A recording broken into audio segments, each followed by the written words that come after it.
Well, I think versus Fnatic, we'll have like probably one of the craziest games we've ever played. Fnatic are taking down the Unicorns of Love. No! A few more hits. What? Of course I was scared when I played in Spring Split. They were super crazy. For now we improve a lot and then we know how to play versus them, so I'm not scared anymore. Fnatic has not lost for a very long time. And Fnatic will become the first team in LCS history to do it! The perfect split, 18-0! So I think if they lose one game, they might crumble a bit. We didn't expect to be unbeaten, but like as the game goes, we feel like we're not gonna lose this split. The first best of 5 series in the quarters, we managed to win, and that was the biggest test against Fnatic. Of course I'm not worried and we will not lose.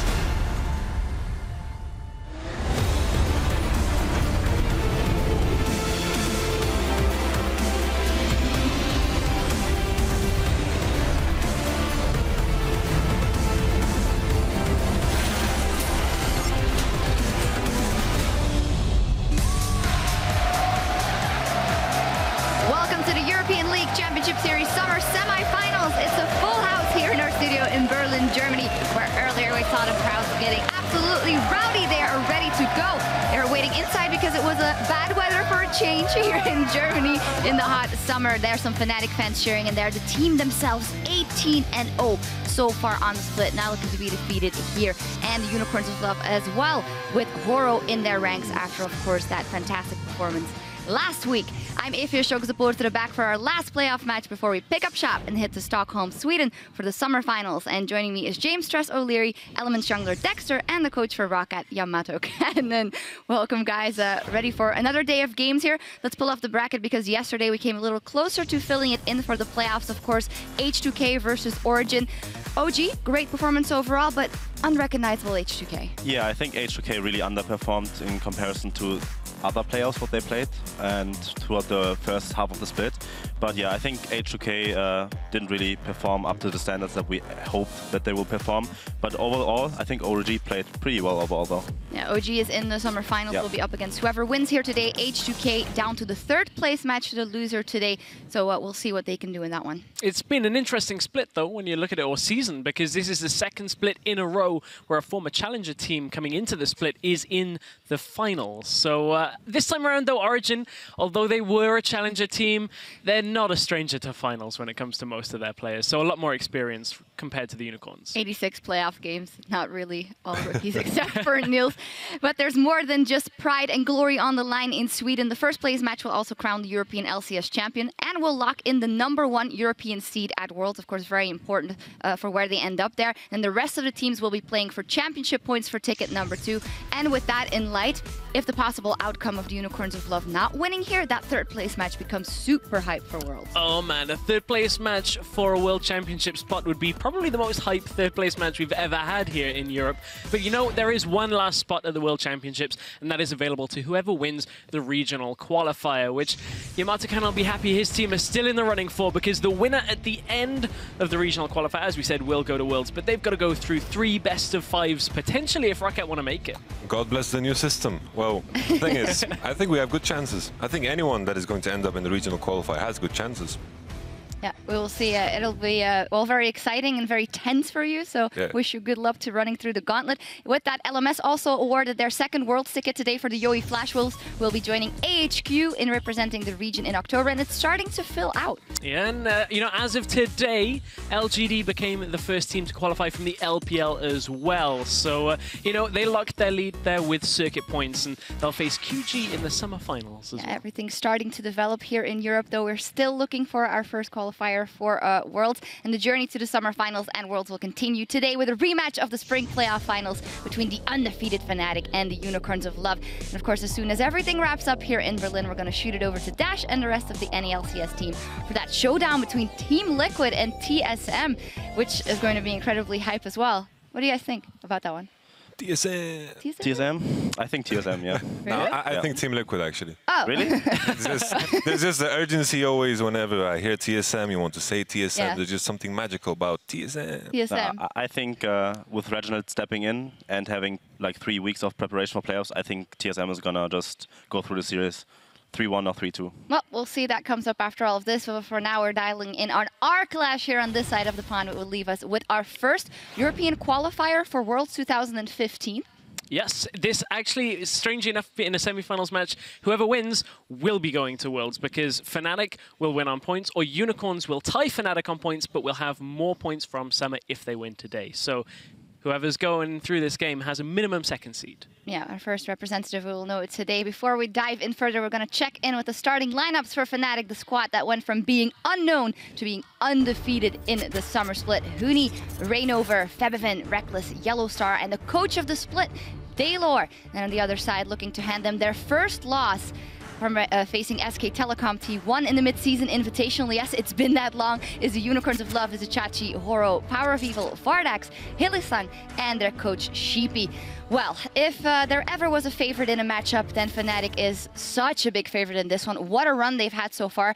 I can imagine for coaches and players alike, it's just incredibly impressive how they've managed to run through the split.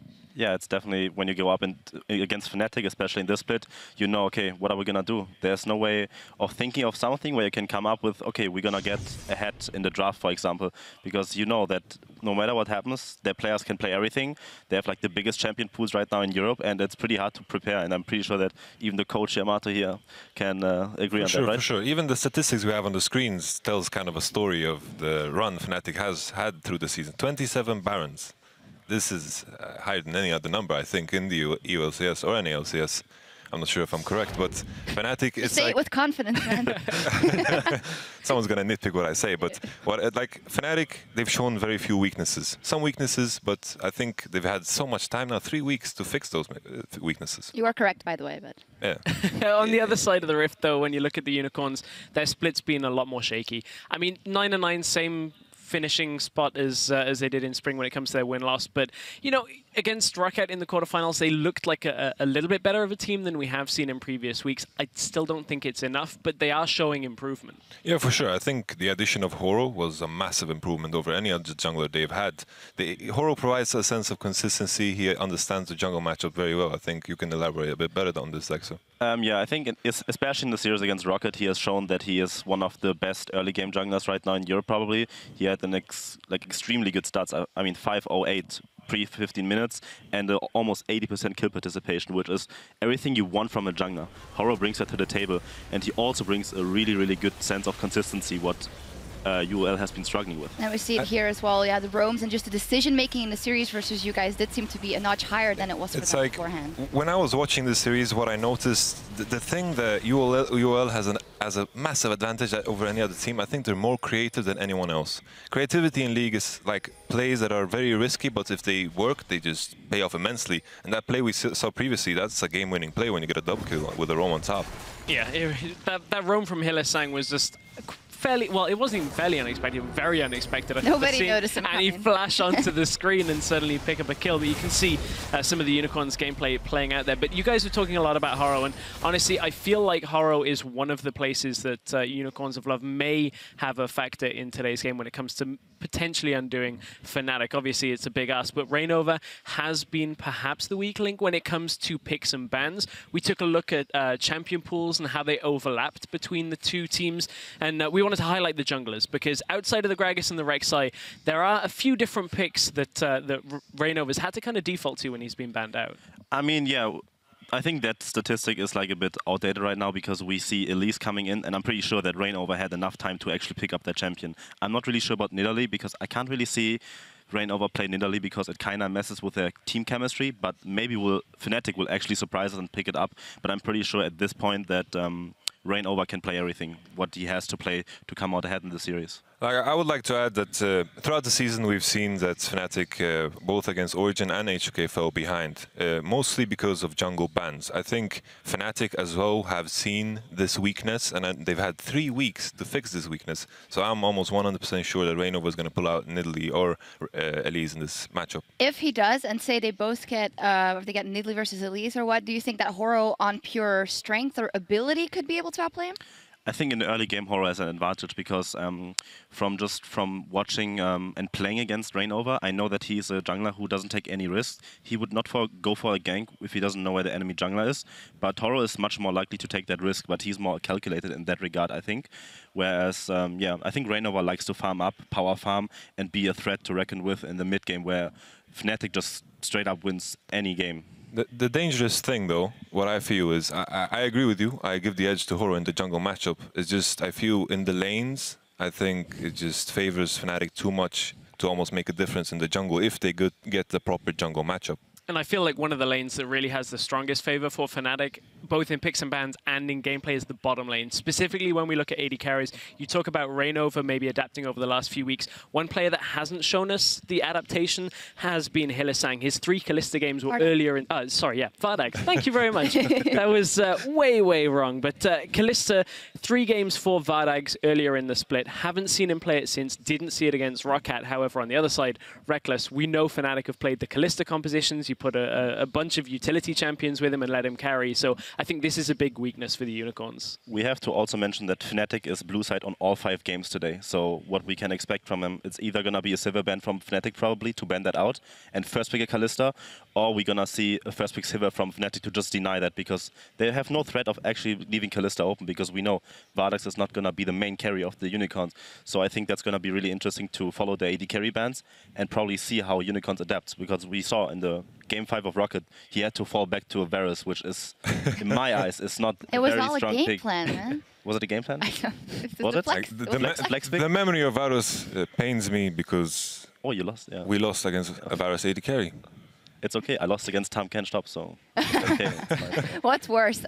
Any case, Yamato, that bottom lane, you were talking a little bit before about the ability of Reckless, maybe even underrated in what he does and the way he plays the game? I think Reckless has been underrated for such a long time. The way Fnatic plays is they prioritize their top lane, they pick their bot lane very early in the game. They pick for the team, basically. And with that in mind, they're going to have worse matchups every time on bot lane, so you can't really expect them to win the lane. But you've never seen Reckless be behind in almost any matchup ever in any games so far with Fnatic. Yeah, we'll see how that plays out. Another lane, mid lane matchup. It's incredibly hype as well. Febiven versus Power Reveal, kind of the new youngsters, the good mids coming there with a straight up matchup. And very interestingly, the champion pools, not a lot of overlap at all.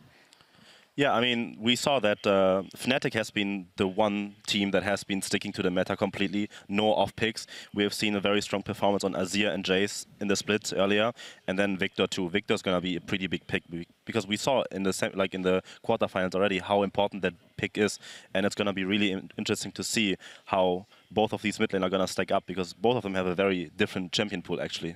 I think it's interesting to note is the fact that, as we mentioned earlier, UOL is red side every single game, and a lot of these champions are champions that are good against specific matchups. So I think UOL could also use that to their advantage if they decide to remove the Victor from play, because Victor obviously is the best blind pick mid lane in the game right now.